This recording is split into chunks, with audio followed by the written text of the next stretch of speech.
RMS Titanic एक British passenger liner थी। वो 15 अप्रैल 1912 को एक आइसबर्ग से टकराकर डूब गया। उसमें थे करीब 2224 पैसेंजर्स और उसमें से 1500 से ज़्यादा लोग मारे गए थे और वह उस समय का सबसे डेडली सिंकिंग शिप बना दिया गया। एक ऐसा जहाज था जो कि सबसे लग्जरी माना जाता था। मतलब इसके अंदर जिम था, स्विमिंग पूल था, लाइब्रेरी थी, रेस्टोरेंट था, कैबिन्स था। सबसे मेन फैक्ट यह है कि ये लाइफ बोट था।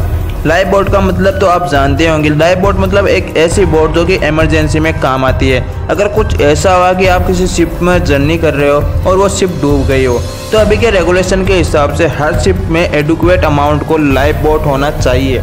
इतना होना चाहिए कि एक भी पैसेंजर नहीं मरे।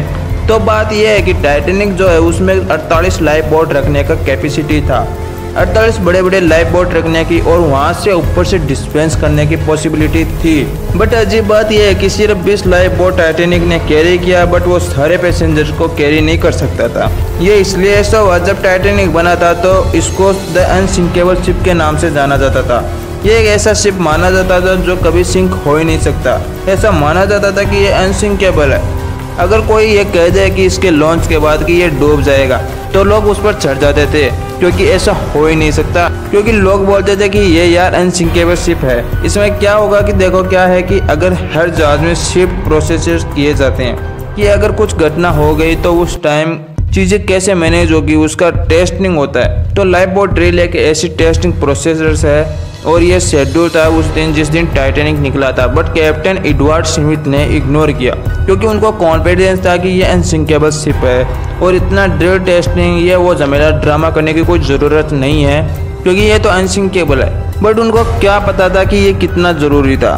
बट ये कैंसिल ज़रूर हो गया था, और क्यों कैंसिल हुआ ये आज तक मिस्ट्री है। क्योंकि उन्होंने इतना बचकाना डिसीजन आखिर क्यों लिया ये कोई नहीं जानता। टाइटैनिक जो है 17 सितंबर 1908 को ऑर्डर किया गया था और ये कंप्लीट 2 अप्रैल 1912 को पूरी तरह से कंप्लीट हुआ। फिर ये पहली बार 10 अप्रैल 1912 को पहली ही जर्नी थी जिसमें वो डूब गया था। वो लॉन्च हुआ 10 अप्रैल 1912 को और 15 अप्रैल 1912 को ऑफिशियली आउट ऑफ सर्विस हो गया। इतने सालों की मेहनत सिर्फ 5 दिन में बर्बाद हो गई। 10 अप्रैल 1912 को ये शिप शुरू की गई। जब ये आइसबर्ग को हिट किया था तब ये 600 किलोमीटर तो चल चुकी थी। 14 अप्रैल 1912 को रात के 11:40 पर यह आइसबर्ग को हिट किया और ऑलमोस्ट 2.5 से 3 घंटे के बाद 2:20 पर सुबह के 15 अप्रैल को यह शिप पूरी तरह से बीच से ही टूट गया। जब यह टूटा उसके बाद एक सिर्फ आरएमएस कारपेथिया बचे हुए 710 सर्विसर्स को तो सेव किया। टाइटैनिक की कहानी तो सबको पता है, बट इसके बारे में कुछ फैक्ट्स हैं जो कि मैं आपको बताना चाहता हूँ। टाइटैनिक का जो रेक है, जो रिमेन्स है, वो समुद्र से 12,500 फीट अंदर है, करीब 4 किलोमीटर अंदर।